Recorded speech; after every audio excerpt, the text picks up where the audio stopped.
So it's been days after the deep snow blast that we got all through Michigan. I decided I'd walk out and check on the bees and see what's going on. It was a busy fall, and I knew that I hadn't gotten all of my honey off the one hive, so I had actually delayed putting a reducer on that entrance for that. Let's see what's going on. So I'm not sure if this beehive made it through the fall. It was a split that I had done midsummer, and I didn't see as much activity in it as I would have liked. I did take off all the honey in about October, maybe September, but I wanted to have a look at it one more time. This one did get an entrance reducer on it. As you can see, the snow is all covered up on the front. Now, in some areas, it's supposed to be rainy and a little warmer this weekend, so I'm going to clean off this entrance area, so if they want to come out, then they can.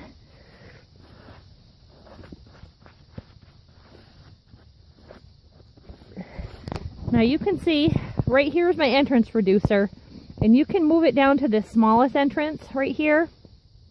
And it's real small, they can get in and out, but it makes it so that the mice can't get in and out. In previous years, I've had these all bound up with hay or straw, but I found because I'm on a slope, sometimes it was allowing melted snow or coldness to kind of go in. I thought I would try it this way this year. The queen in this hive is old enough that she really needed to be re-queened before winter, and I hadn't gotten around to it. And you know, I have a real hard time finding that queen. But I can see they had sealed it all up with propolis. That's what all this color is here. It's kind of an orangish yellow. So they got the whole hive sealed up the way they wanted it, and I didn't get to take these last two honey supers off. So I was hesitant to take them off and open it up and break that propolis seal for them. But when I came up here now, I've seen that I've got some activity going on. You see this?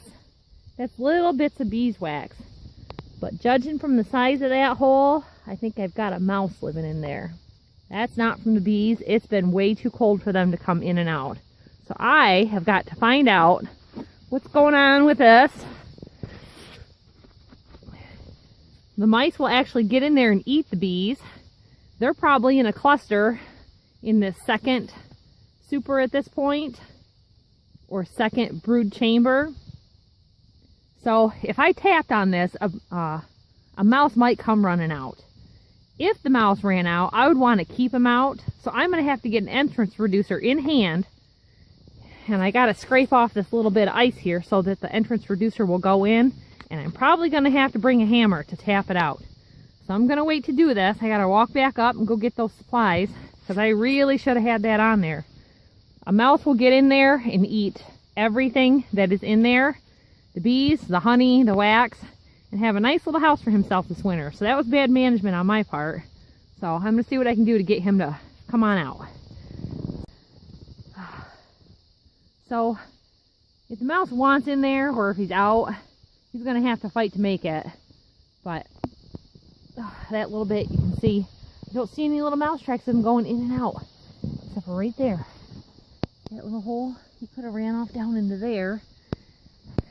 I keep my bees up on these cinder blocks, so I don't know. They don't see any little mouse prints.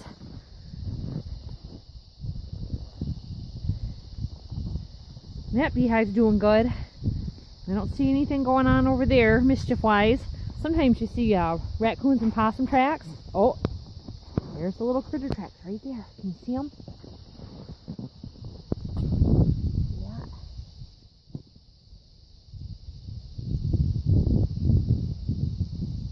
Something little's been up there. And light enough to stay up. That shape. I don't know. I would guess a raccoon or a possum. Tiny little tabs. Oh, skunks do too. Skunks will eat bees. They'll stand right at the beehive, usually in the spring or summer. Yeah, see that. He's been looking around. Came up out of the woods there. Yeah. Tiny little something. Came on down here, across the snow, and this snow, oh my gosh, look, I'm up to my knees. I'm on a slope, so it's been blown off here. Something wanted a free lunch. And it looks like whatever it was came down out of this tree. I don't see more footprints. You see here, the deer. That's deer prints there. Go up here. Go on up. It's just a beautiful sight right here. That's why I chose the hillside here for the bees. This is a frozen creek right here. And it just twists and turns through the whole way. This is all a maple island that's developing. Well, a maple peninsula. You can access it from the hayfield over on the other side. But it's just beautiful. I like it out here. When I come out by myself, it's absolutely peaceful. Working on the bees. You need that so that you can see what's going on with them and just kind of tune into what's going on in the beehive so as you don't get yourself into trouble by overstaying your welcome. This time of year, they're all up in there. If they get a warm weekend like I anticipate could happen, they can come out and do some cleansing flights, and we'll be able to check on them again. That's it for the bees for now. They'll be up. We'll see you again in the spring on these bees. Thanks for watching, everybody. Hit the like button. Remember to share it with a friend. Subscribe if you haven't already.